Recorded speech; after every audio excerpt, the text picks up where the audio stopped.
Feliz quarta-feira! Chegamos na metade da semana e eu quero fazer hoje uma oração especial por aquelas pessoas que estão enfrentando enfermidades. Desde que nós chegamos aqui nos Estados Unidos, Deus tem nos guardado, nos preservado, mas nós conversamos com pessoas que enfrentam enfermidades. Eu tive no passado momentos de enfrentar terríveis enfermidades. Tive alguns ataques pequenos aqui nos Estados Unidos, mas o Senhor me deu graça e superamos e, graças a Deus, estamos bem saudáveis. Mas acompanhamos pessoas que estão enfrentando enfermidades mortais, como, por exemplo, o câncer. E muitas vezes vem um desespero nos nossos corações, porque exatamente a seta que o inimigo coloca diante de enfermidades tão graves é a possibilidade dessa enfermidade não ser vencida e a pessoa ir a óbito, e de como seria a vida dessa família sem essa pessoa. E isso mexe bastante comigo, isso mexe com você também, porque se não mexer com o ser humano é porque a pessoa está realmente desumanizada, ela já não sente mais nada e ela precisa renascer em Cristo.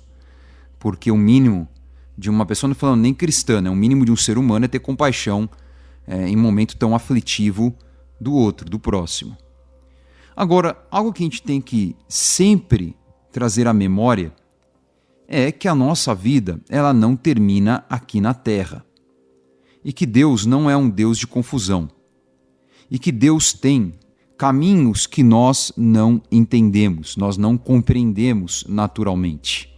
Nós temos, primeiro, para os que creem, a salvação, a vida eterna. Então, é claro, pelo que a palavra diz, que o que nós vamos ter não se compara ao que nós vivemos aqui.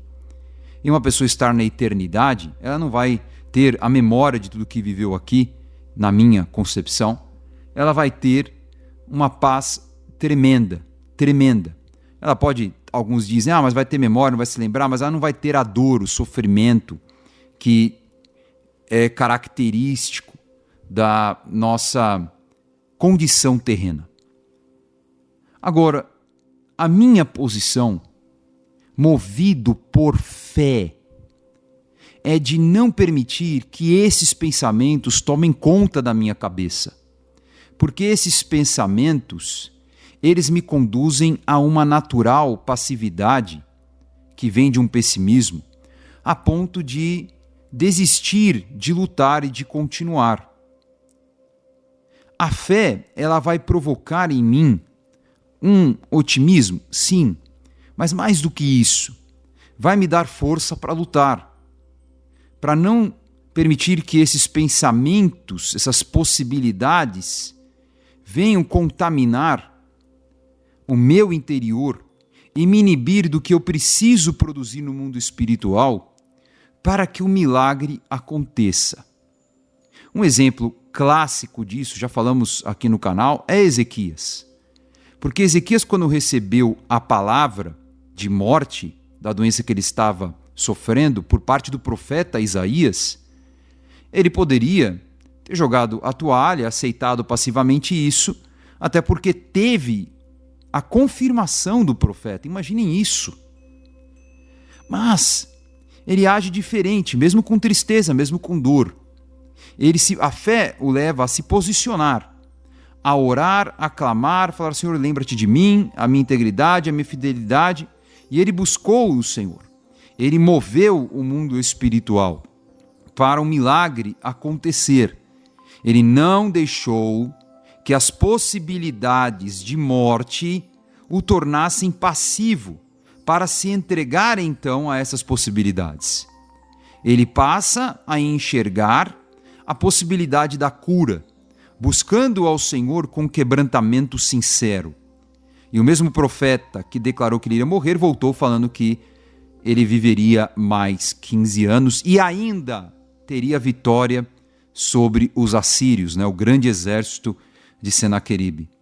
Fantástico exemplo. Tem outros na Bíblia, a gente não tem muito tempo, mas fantástico.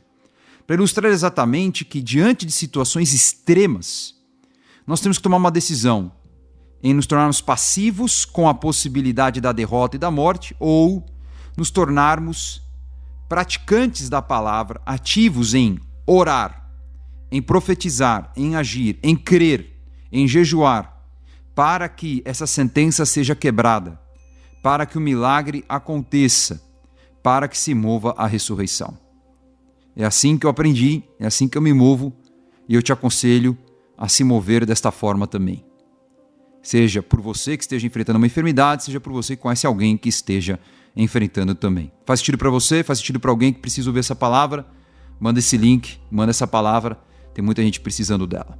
Vamos orar agora por cura. Deixa o teu nome aqui nos comentários, o nome de alguém que você sabe que precisa dessa interferência, precisa realmente de uma liberação celestial, porque muitas vezes os olhos humanos não têm mais jeito, mas nós cremos que tudo é possível que crê. Pai Celestial, nós entramos na Tua presença, como Ezequias com coragem, virou o rosto para a parede e clamou e pediu misericórdia a Ti, e o Senhor o atendeu. O Senhor reverteu uma sentença, algo que estava decidido contra a vida de Ezequias. E assim, da mesma forma, em aliança, em concordância com os meus irmãos, eu oro para que sentenças sejam revertidas, para que maldições sejam quebradas, para que esta palavra de vida e ressurreição invadam agora os quartos, venham a invadir os ambientes que foram sentenciados de morte, onde não há mais esperança. Como em Ezequiel 37, naquela visão, nós profetizamos o Espírito no vale dos ossos secos, para que saiam das sepulturas e para que se torne um grande exército diante de Ti. E assim, Senhor, eu oro para que vidas agora sejam tocadas no corpo, tocadas na mente, sejam curadas, sejam libertas, sejam transformadas pelo Teu poder. Em nome do Senhor Jesus, nós enviamos essa palavra, ligamos na terra e nos céus. Pelas Tuas pisaduras, ó Senhor Jesus, nós somos sarados. E o Senhor nos livra do que é mortal. A Ti a honra, a glória e o louvor para sempre. Amém. Deus te abençoe e que você tenha esse maravilhoso testemunho para dignificar o nome do Senhor Jesus. Um beijo, até a próxima.